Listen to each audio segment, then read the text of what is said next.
This is the Hollywood Outsider, and welcome to a special edition of the Hollywood Outsider, where we're going to spoil The Hobbit, An Unexpected Journey. This episode, the entire episode, is going to be revolving around The Hobbit, the recent film release, and what we think about it, its ties to Lord of the Rings, the book, anything else we can think of. My name is Aaron Peterson. With me today are my fellow hosts, Justin McCumber. Hey, Aaron, how are you? I'm good, just trying to get this thing open. And Brian Williams. Hey, what's up, guys? It's always a little more tricky to open a Spoilercast. I never really know quite how to open it. A little bit. And we're not recording on our usual night, so it just feels a little different. Yeah, it feels weird. We should be watching football or something. Well, we all saw it, and we should preface this with, if you have not seen The Hobbit and you want to keep anything secretive, then you should not listen any further, because we're going to talk about the entire movie. This isn't really our official review. That'll be on the normal weekly show. This is just to go into it a little bit in depth and see what we thought of it. First off, the story of The Hobbit. Bilbo Baggins is recruited by Gandalf to assist 13 dwarves on their quest to reclaim their kingdom that was stolen from them many years prior by the dragon Smaug. Smaug. Smaug? God, Smaug. It's a really dumb name. It's really. Why couldn't he call him Bill when he was writing this? Tolkien had to be all clever about it. Jerry the dragon. Jerry the dragon. Jerry the dragon. Well, let's start with the obvious, Justin. How is the translation to the big screen based on what the previous films have brought us? Well, as far as its adaptation, how close does it run? There are, of course, a lot of changes that were made to the story. They added in some things from Tolkien's notes, from the appendices of other books, to fill in a lot of the things. Because what a lot of people don't want to realize, or don't seem to realize, is that when The Hobbit was written, it was written for children, and there were a lot of things left out of the book that Tolkien would say, and then Gandalf left the party to go consult with someone, the Council of White. Well, but he never says what happened during those council meetings. And so there are a lot of areas where he'll mention someone, some other wizard did something, but you don't get what that something was. And so in this film, what he's done is he's taken those empty moments of the book and filled them in, some of them with things Tolkien actually wrote, and some of them that they've altered a bit to fit the narrative that they're going for here, as well as what they went on to do in the Lord of the Rings films. But all in all, as far as a translation of the book goes, I think it's, it's not perfect, and there are some things that could have been made a little better with it. But all in all, I enjoyed it a great deal. I think they did a fairly masterful job of taking a book written for children and keeping some of its charms, its childish charms, while still adding in some really darker stuff. But all in all, I think they were quite successful with what they put together. And it is, and we are going to go into the differences between the books a little later, because Lord of the Rings was originally one large book at, 1,500 pages, or whatever the page count was? Some doorstop. Yeah, doorstop. It was eventually split into 3 books, where The Hobbit was 350 pages, and it was a kid's book, like Justin said. I mean, it was real simple.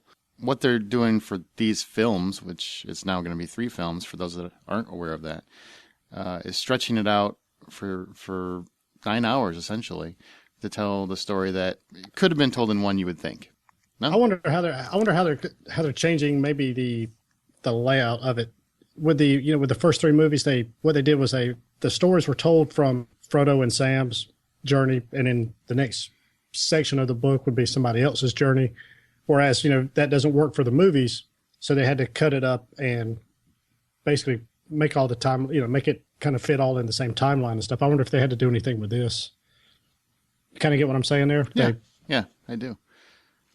They made changes, and a lot of the Hobbit, it was almost purely from Bilbo's perspective, whereas in the movie, you've got quite a few segments that are entirely divorced of him.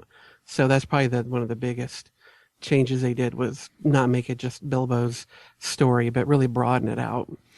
Well, one thing is, this film is full of new characters. To those unfamiliar with anything but the Rings film series, which, believe it or not, most people are. You would think that a lot of the audience, the target audience, was readers of the original novels. That's actually not the case. Most of the people that I'm aware of actually never read the books. They just love the fantasy epic feel of the films. So these characters are new for them. So how did they rate for you? Because, you do have some familiar faces pop up, but you've also got new dwarves, Bilbo is really a new character, essentially, because you only had pieces of him in the first films. What did you think, Brian?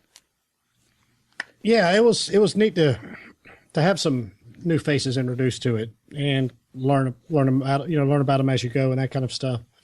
I was kind of happy.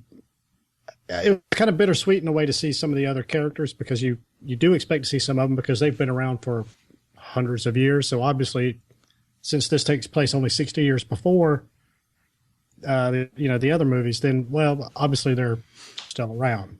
So there was a couple of times though it did kind of feel maybe almost like it was a forced cameo in a certain way. Oh, by the previous. Yeah, some of the like Galadriel and stuff like that. You have to put them in there, and I'm not saying they weren't in there unnecessarily, but it just kind of was like, oh hey, you almost hear like the canned laughter and clapping, like hey, there's Galadriel. So, well, first off, Martin Freeman played Bilbo, and for those not familiar with who he is, he plays Watson on the BBC Sherlock series.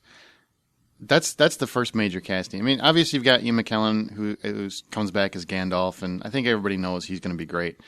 But you've got a whole new actor in the Bilbo character. How did you guys feel he rated? Because I kind of thought the first half of the movie he seemed a little too cutesy. I realized they're going for more of a kid feel, but it was a little too cutesy before he really started growing on me for the second half.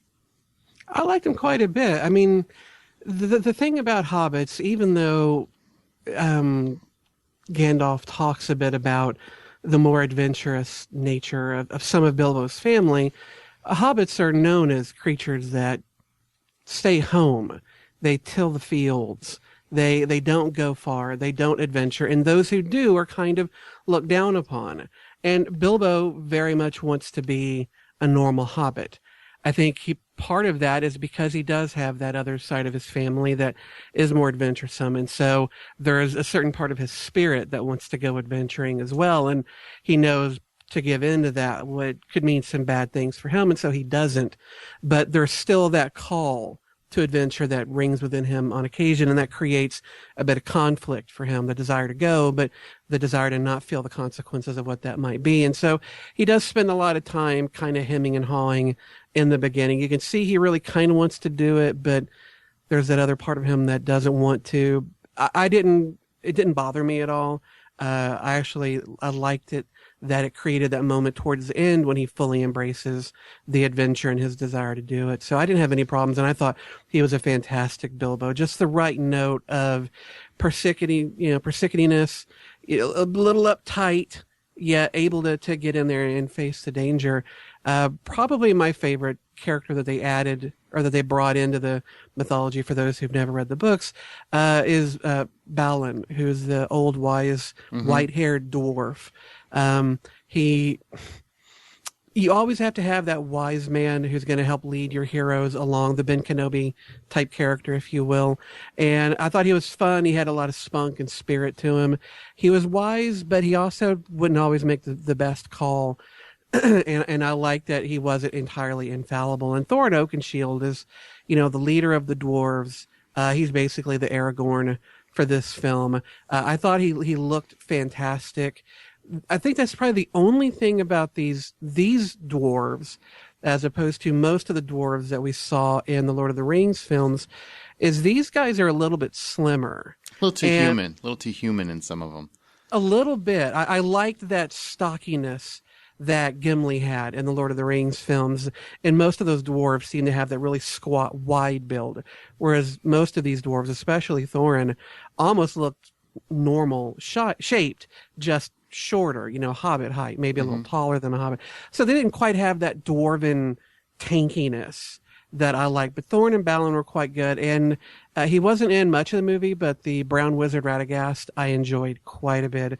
His adventures with his rabbit led sleigh and all that I thought was a lot of fun and something that children could definitely have enjoyed in the film. But I liked seeing Galadriel back in the film. I liked seeing Elrond again.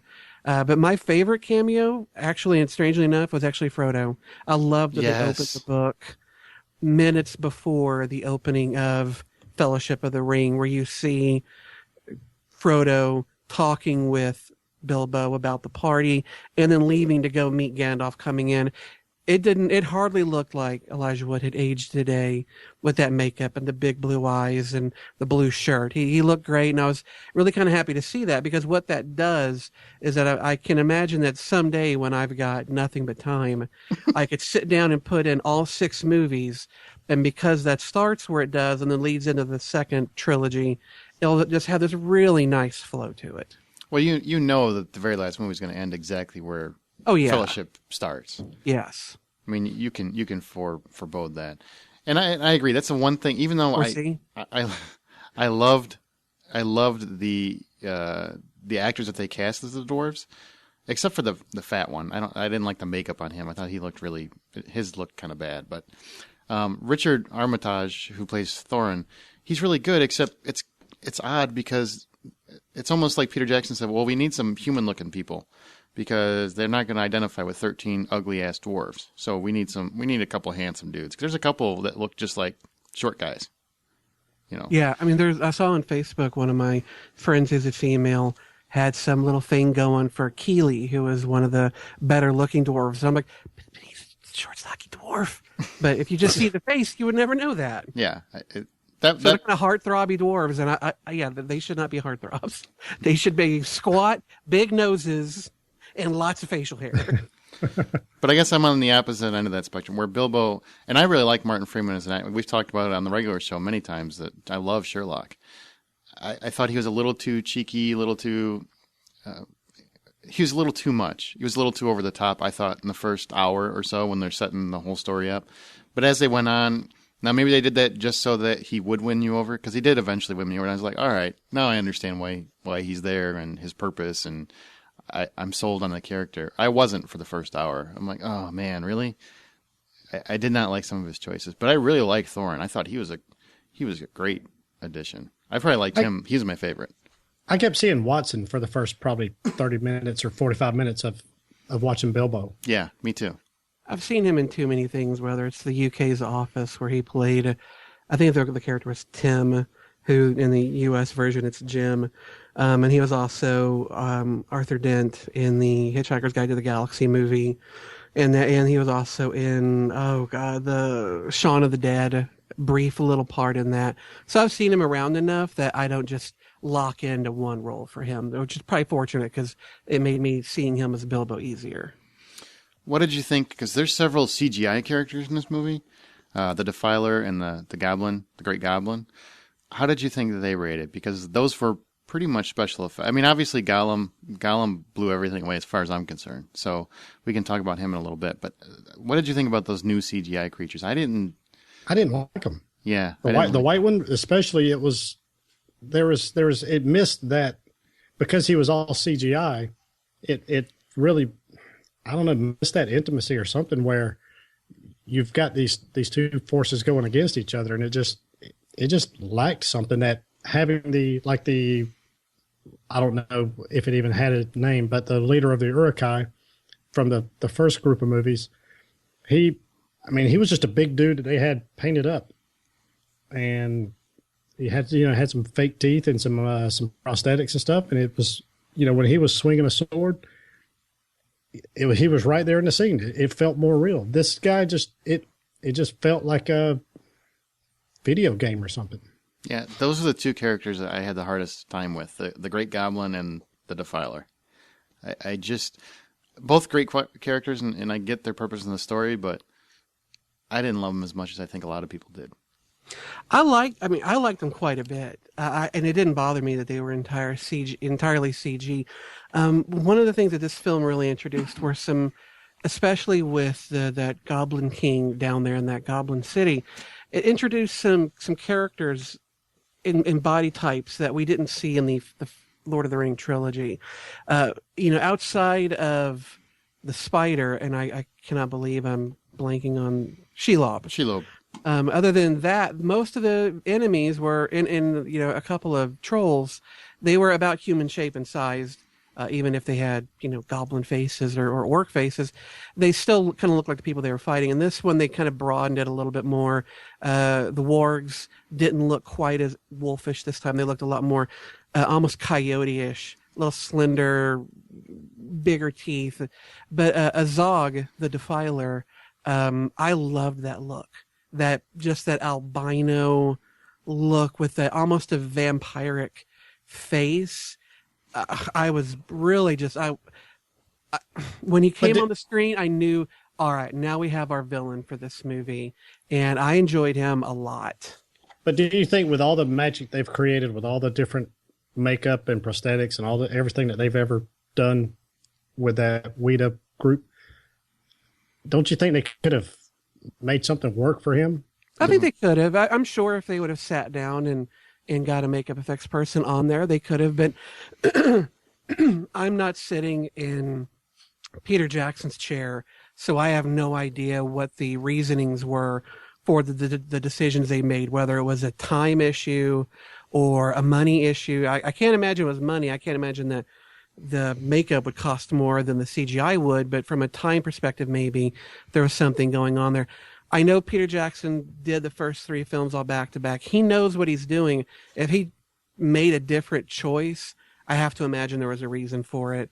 And even if that choice would have been better if they'd gone practical, I wasn't bothered by the CG. So for me, it's a 6 in one hand, half a dozen in the other. I don't think I would have been more enthralled had it been a real person, because for me, it felt so real. CGI seems to bother other people a lot more than it does me, and I'm not quite sure why that is, but I don't usually let it affect me too much unless it is just abysmally done, and this was not abysmally done. Well, I didn't think the Great Goblin was done very well. I like the Defiler. I mean, his rendering was okay. It's just I didn't buy it because I could tell the entire time it's CGI. Great Goblin felt like a video game character to me. I liked it. He's big and sloshy. Yeah, it was a little bit video gamey, but fuck it, I don't care. It was the performance behind him. The voice was fantastic, and I love the bit of the story that he added to the film. I don't know. Sometimes I feel like people just maybe not want to be bothered by something, but they allow themselves to be easily bothered. And I kind of work hard to not be bothered. Well, I think it was the fact that it was a little bit of a break from what they did with the last movies, because even some of the crazier looking characters were done with prosthetics and makeup, like what was the pig looking deformed guy in Return of the King that was leading the army. Yeah. He was pretty freaky looking, but he wasn't done by, with CGI and stuff. So I think it was, for me personally, I mean, I can't speak for anybody else why they were, turned off by it. But for me, it was just like, you've done all this magic with makeup and everything. You've had actors make these performances.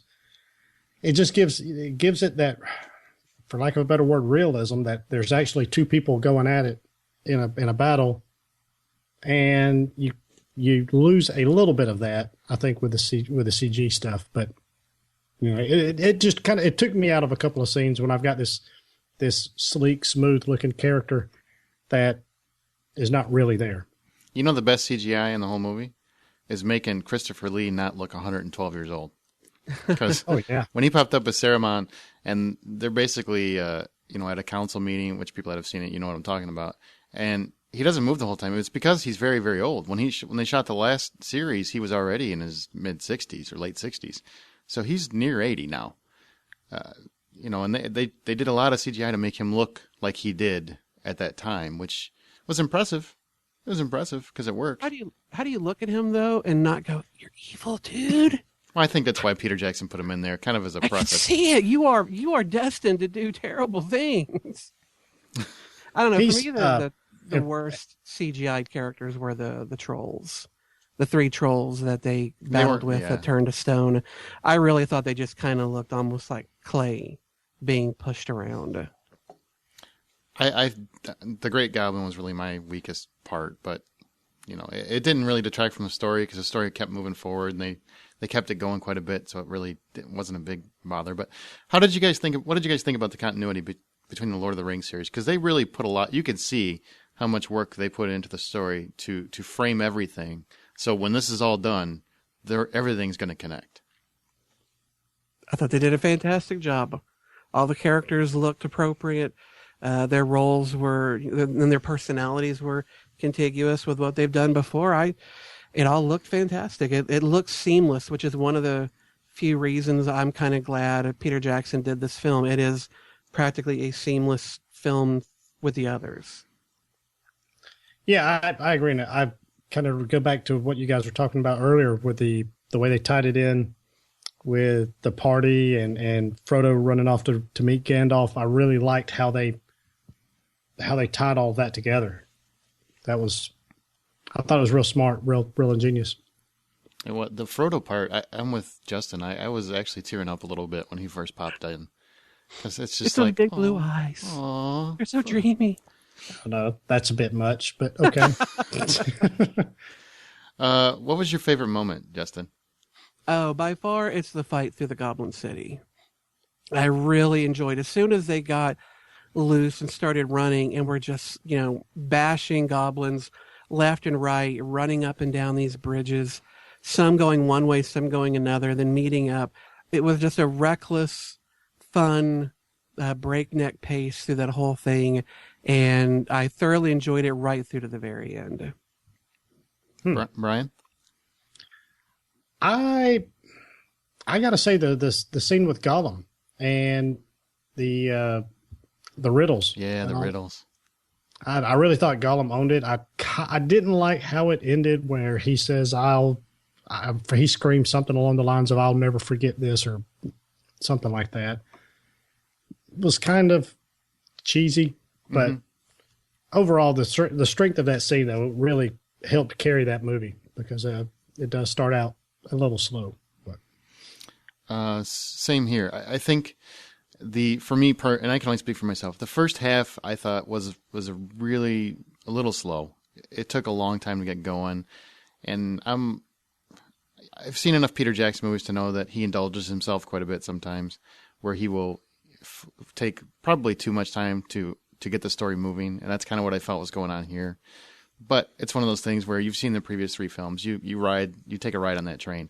As soon as Gollum shows up, to me, the whole movie it's like a switch flipped, and it became something else. It amped up. It became a lot more exciting, and then you've got basically an hour and a half, roughly, of continuous scene after scene after scene that builds to a great conclusion. I really love what happens with him, Martin Freeman as the Hobbit at the end, when he finally steps up and finds his place, and saves Thorin. That whole second half to me was fantastic. If the first half would have been as strong as the second half, I would have said this is probably my favorite movie of the year, but the first half was a little too slow. I can agree with that. What's the weakest moment, or the portion that dragged the film down for you, Bri? Yeah, the beginning. It was almost it was kind of like the two different introduction scenes. You got the introduction scene for the dragon, and then you got the introduction scene for for Bilbo and stuff, and it just kind of felt like it took probably 30 to 45 minutes for it to for the movie to even start. Mm-hmm. And it was just kind of like an old diesel engine that you're trying to get cranked up. Once it got cranked up, it was great. It was running fine, but it just took a long time for it to really get there. And I think part of that was the background stuff on with the Bilbo Frodo stuff, but also you got that Smaug scene also. I mean, I guess you had to do that, but it just felt like it was dragging, dragging, not dragging. Oh God! Everybody saw it. As soon as my mouth opened, I knew that was about to happen. I couldn't stop it. What about you, Justin? Weakest moment? Well, it's not the beginning, even though I completely agree. I really wish what they would have done was to pepper in all of the here's what happened to, Erebor. Here's how we lost our kingdom. They could have peppered that in throughout the film. They didn't have to do one whole scene for it. In fact, that probably would have made a nice moment during a camp or something. Maybe during the dinner part, where they're all around the house, right, and maybe explaining to Bilbo, hey, here's where we're going, here's why we need you. something along that. Exactly. Maybe during that song or something. Right. That low little dirge they do. But for me, as soon as they appeared in Rivendell, it was like somebody hit the brakes and the movie just slowed to a crawl. I understand that there was information that needed to be given to the viewer in Rivendell and with the White Council, but that doesn't mean that it was done as quickly or as interestingly as I wished it had been done. It really just slowed everything down to a crawl until they left again, and then it picked back up. It's strange that scene didn't get edited a bit more tightly. It's like you hear over the intercom, expedition stop. Mm-hmm. Yeah, it's it was definitely one of those moments. As soon as that happened, I'm like, what is this? Is this for you to tell me why the killer's doing it? I don't understand what's going on right now. Right, and then they do a lot of hemming and hawing about Sauron and what the implications are in the rings and all that. That's probably one of the biggest additions they made, because in the Hobbit, Sauron hadn't even been created yet, and the ring that Bilbo found was not the One Ring. It was just a ring that made you invisible. Mm-hmm. So adding this in was really for the benefit of us who now look back on knowing the Lord of the Rings films and what those were about. It could have been done a little smoother. My weakest moment, exact same thing. I firmly, as soon as the movie was over, said that opening montage where they explain their whole history, the dwarf history, and why this quest is happening, should have happened either at the dinner table when Thorin arrives and he's explaining, why they need to do this, or maybe at the dinner scene where they're explaining instead of doing this is the guy that he defeated, blah blah blah. This all could have been meshed together at some point, because it would have been much more exciting that way if it was cut up and told by the dwarves, I thought. Right, because all you get out of that whole scene is, okay, here, because I kind of put myself in Bilbo's shoes if he would wear them, but touche. And here it is, here it is. 13 people come knocking on my door in the middle of the night as I'm trying to sit down and eat, and they're helping themselves to my food, and I mean, I'm either going to kick some ass or I'm going to get my ass kicked because there's going to be a fight. Mm-hmm. So, but all they really tell him is, we need a burglar. Exactly. And it felt like I don't know, Dungeons and Dragons game or something. I don't know, but it was just like, we need a burglar. Okay, I'm not real crazy about that idea. But here you go, keep eating my food. To me personally, that's where it was really weak, because that whole scene, and I liked the dinner party scene, it was cute and everything else, but I didn't feel like when he woke up and they were gone, he had a real reason to go. I mean, I know he did in the story because I remember that part of the story. I just didn't feel like he had a real reason other than, it's quiet now. I think if they would have merged that portion in with that dinner party or something along those lines, so he had a better feel for why this is so important, that might have helped a little bit get the story moving a little faster, I think. Right. But whatever. Well, the one thing is, this film clocks in a little under 3 hours by the time the credits roll. And knowing that there are 2 more movies to come at expectedly similar length, do you guys think it's been padded or fleshed out too much for a 350-page book? I personally think it actually, with the exception of the openings, I think you probably could have cut the opening hour into about 20 minutes, maybe a half hour. Most of it, I wouldn't have cut. I think most of it fits, especially maybe the Rivendell scenes could have went a little bit. They could have trimmed that up by half probably, but I think you could have cut a half an hour out of the movie and the movie would have flowed smoothly. But I don't think it's like a lot of people were talking about, and I personally was worried about. I see, so far I still have faith in Peter Jackson. How's that? Mm-hmm. Well, I mean, I agree. I feel the same way. They could have probably cut out a good half hour, maybe 40 minutes if you want to get a little tight. If somehow Peter Jackson has got some hidden extended edition version of this, I don't know if I could stand. I mean, I would watch it. I'm a devotee and I would sit down, but I can't imagine that there was anything left, in the kitchen by the time they were done with this. That had to be some bare cupboards. I think that I feel like it could have been 2 films instead of 3, but knowing that there's still quite a bit of distance to travel and some things to be done, I could see him making it into 3, but we'll see. I'm all for more of it. I agree that it didn't feel. It felt like it may have been overstuffed a little bit. I was happy to have it. I'm just such a big fan of the movies, so give me 3 hours of it for every movie. So I'm fine with it. The one thing that is taking some people that I've talked to aback is that this film doesn't have as much urgency as the previous films. So, where the One Ring seemed like, oh, this ring is going to destroy this world. This is really just about dwarves reclaiming a kingdom. That's really all right. It's not as like apocalyptic, or so to speak. Yeah. It's just more of like, hey, look, we got kicked out of our house and we're going to get it back. Whereas the first one was, hey, if we don't get this done, everything's coming to an end. So, Well, but I think that's why Peter Jackson brought in the necromancer stuff, Sauron, and all that. I think he understood that, really this film is just about a bunch of dwarves getting their gold and their home back. That's not nearly as powerful a movie to watch as saving your world from, obliteration. So why not go ahead and bring in all of the shadows of what's to come and let some of those threats that will be in the next 3 movies, if we show them here now, that kind of adds to that sense of foreboding, that sense of danger and pending doom. And Justin, you read the Silmarillion, right? I've read some of it. Do you see a lot of any of that in this? Well, there's some. Azog the Defiler, he originally he died, and it was, I think, either his father or his son. Somebody else went after Thorin, but a lot of that stuff wasn't in the Hobbit. That was in the appendices and the Silmarillion. So there are some things here and there, but for the most part, it's the Hobbit just padded. Okay. But yes, there's definitely some stuff from those other sources.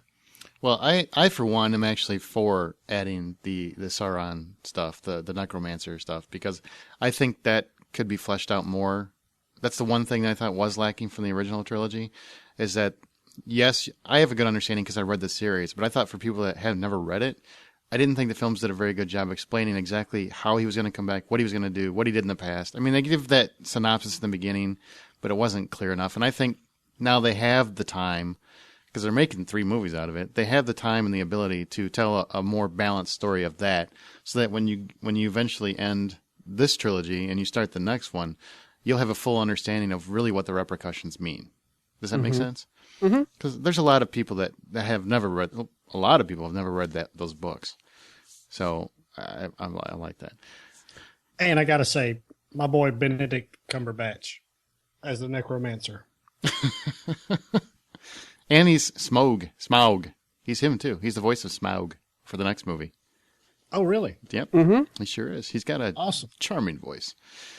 Guillermo, say it for me. Guillermo. Thank you. Guillermo del Toro. I can't say it without thinking about a truck stop. You can't even say Toro. Shut up. It's not Toro. Toro was very publicly the intended director for the series. That he worked with Peter Jackson wholeheartedly on this project, but he fell out due to the constant delays, and he had some other stuff to be doing. So now that we've seen the movie, do you guys think Peter Jackson's direction has gotten a little stale, or do you wish that we would have gotten that fresh vision, or is this like going home again? I will forever wish that I could have seen Guillermo del Toro's take on it. I think he has an incredible eye, and after watching, the Hellboy movies and Pan's Labyrinth, he definitely has an eye for fairy tale type imagery. And I wish I could have seen what his version of The Hobbit was like.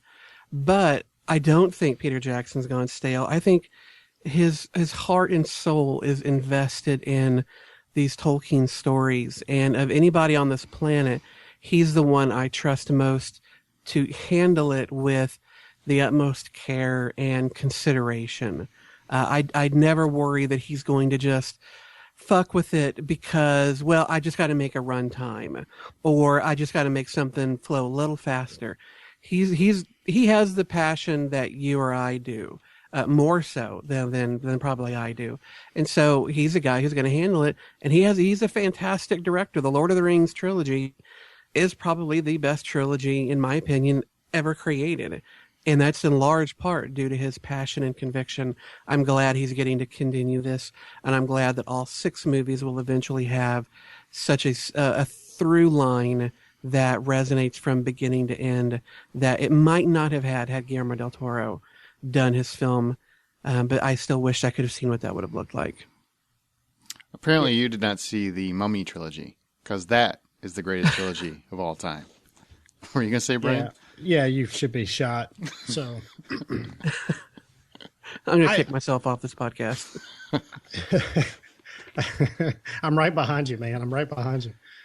No, I actually totally agree with Justin, and I don't think he's gotten stale at all. Even if all three of these movies, relatively speaking, bomb, he still is my only choice for the director of this piece. Really, I mean, he did such a remarkable job with the first three that he's got carte blanche as far as I'm concerned.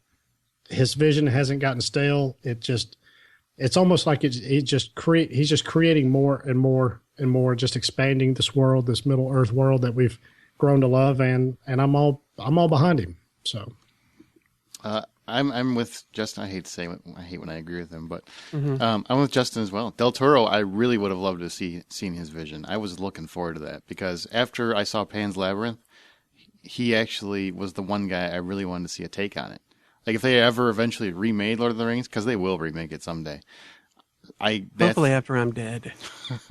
That's the guy I would love to see doing it. But since he didn't, I agree. Peter Jackson, I mean, he made a sweeping epic. He made a great movie, and it's a great start to a trilogy. And I'm assuming that the trilogy is going to conclude just as well as the previous one did. So far, what I'm seeing has shown me that he still has what it takes. It's not as indulgent as King Kong was in my eyes, so he's back to where he belongs. Agreed. And he did that. He came up with that clever ass dwarf song that's still in my head. Oh, oh, oh, you know, that'll never leave my head for the rest of my days. I swear to God. The special effects in this newer Hobbit have been amped up a lot. There's a lot more CGI shots than practical effects this time around. Where the last time, a lot of the CGI was just showing the size of the army. This time it's entire characters, like we talked about a little bit before. Was it an improvement to the franchise, or is this to the film's detriment?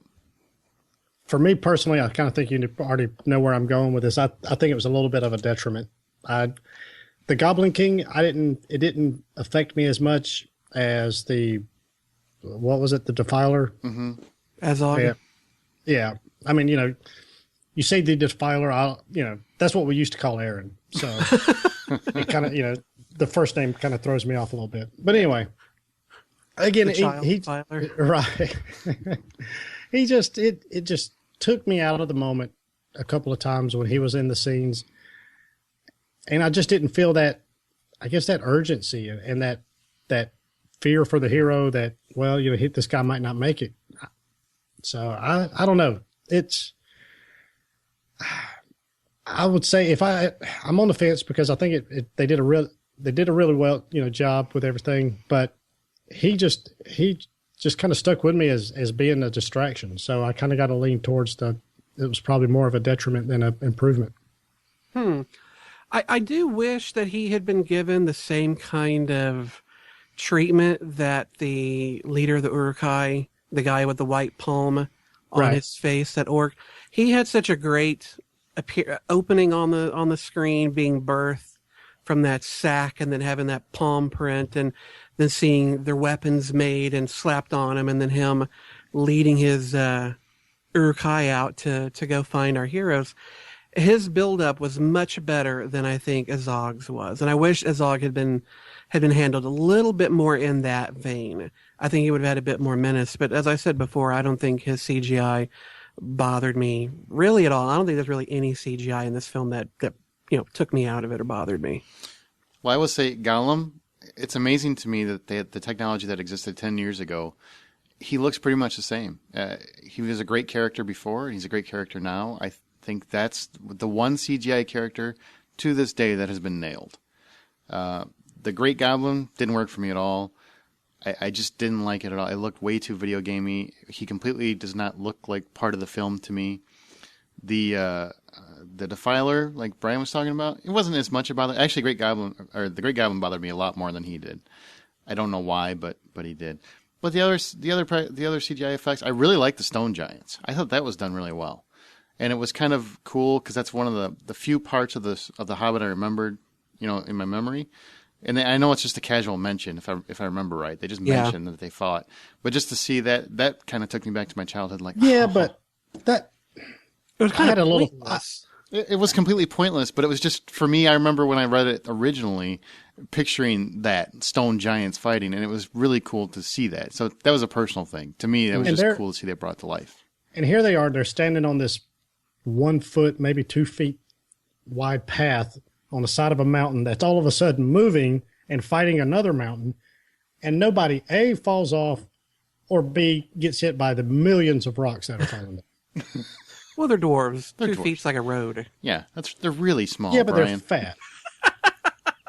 So that 2 feet is balanced. The 2 feet up and 2 feet around. Right. Yeah, they're barrels. So Yeah, nobody was roping themselves to the stone. Right. Nobody had the little carabiners. Hammer and a spike, hurry! Like, really? That's a lot of rocks that are falling. It wasn't just a couple of big ones. Hey, look out! Sidestep it. It was raining rocks. I think it was them trying to mirror the Khazad-dûm scene from Fellowship of the Ring, where they're running through Moria and across and down those bridges that are kind of getting hit by stones falling, and then one piece of stair will fall against the other. To me, that kind of echoed it a tiny little bit. I don't know. I really loved it. Granted, it had nothing. Oh my God, I stole Scott's word. Granted,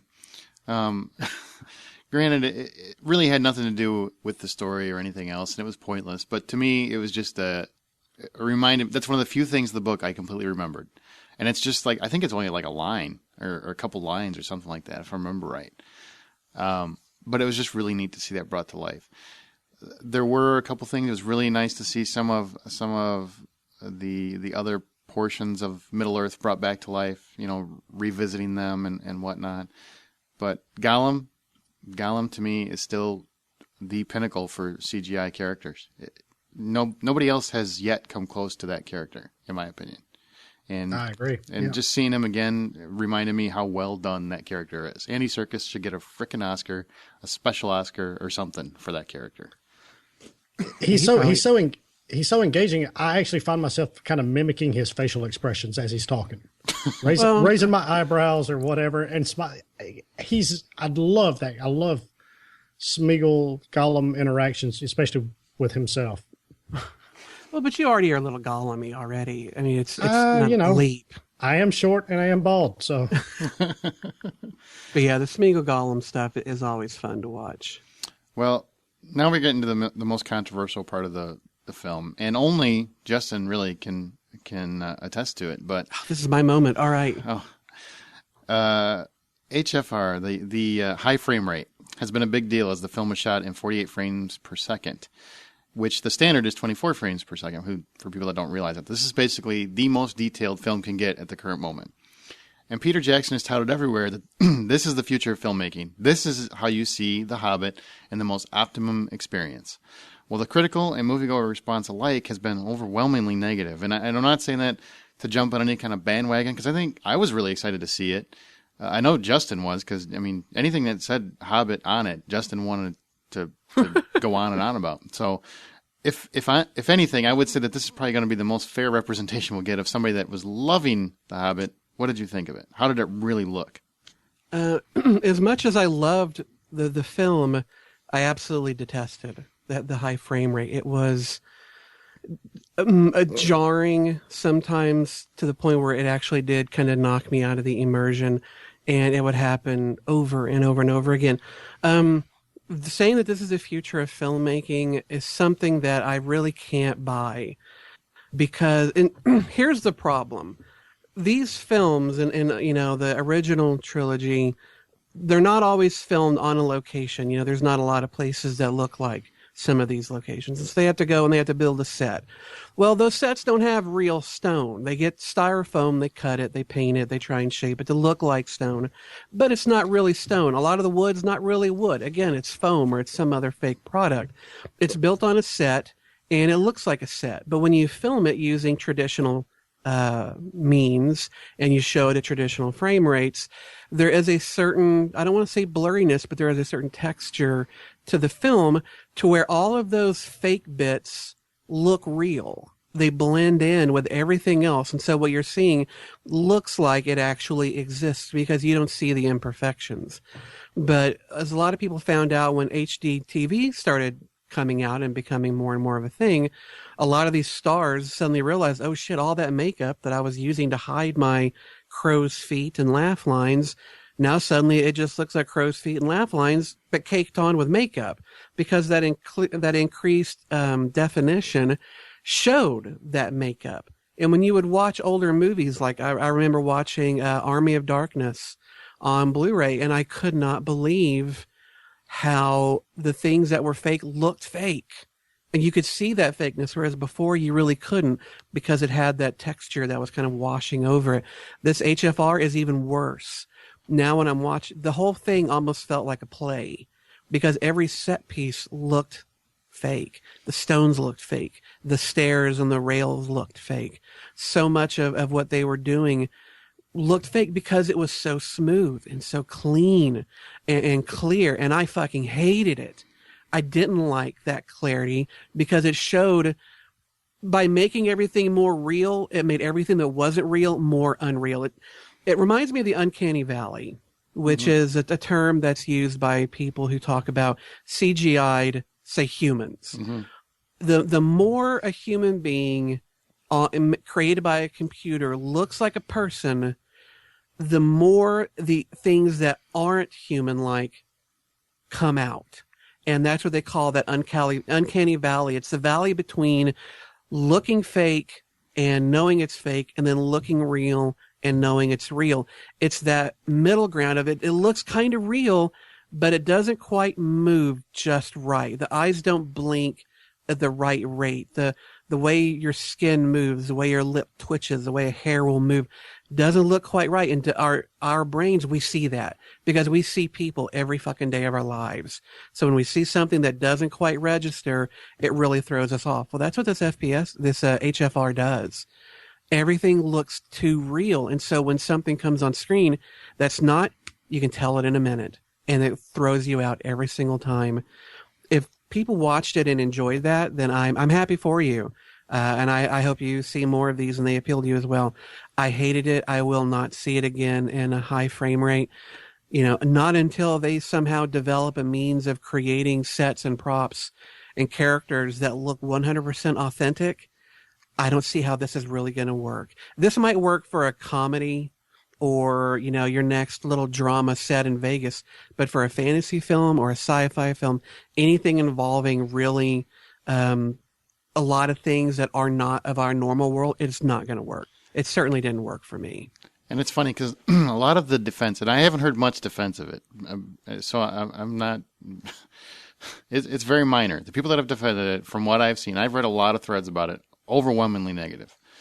The people that I've seen defending it seem to be either the pretentious snobs, which that always happens whenever a bunch of people are against something. There's always that small handful that come out and say, "Oh no, but it's fantastic." You know what I'm saying? Yeah. Justin, you've many times been on that group. You know what I'm saying? Oh yeah. But there's also film students or people of that nature, people that really are into the film itself and the future of film, because to them they work with it all the time. So to them, they see it a different way than your average film goer. I've shown several friends of mine that haven't seen it, but I've showed them side-by-side comparisons because a lot of those are on the internet now. They don't like it either. People that I know that have seen it, I've got many friends that have seen it in the high frame rate because several of them drove to Chicago just to see that frame rate and hated it. I would have been gutted. I just had to drive about 10 minutes. Yeah. Now, how many people did you go with? Just your wife, or? No, it was just me. I was supposed to go with my brother, but he had to have dental work done that day, so he could make it. And my wife has fucking no interest in seeing The Hobbit. I barely dragged her to see The Lord of the Rings, and she never went after those. So it was just me, and I drove, and I sat and I read my Kindle while waiting for the film to start. So it really disappointed me. The film was fantastic. I'm certainly not going to ding the film itself for that high frame rate. it made everything look a little cheaper, to be honest. And that's that fakeness coming through. Some things just looked really cheap, and it didn't need to. And I don't want to see a soap opera. You know, a lot of soap operas film this cleanly, and you were saying that a lot of BBC shows film in this kind of style. That hyper-real clarity works for some things, but I guarantee you it does not work for this, not yet. That said, I don't want to see filmmakers not work with this, because I think every new technology has its baby steps. 3D had baby steps. Now I think a lot of 3D looks amazing. Even if it doesn't look amazing most of the time, I mean, if it's not amazing, it at least doesn't detract, unless you've just got a bad brightness screen.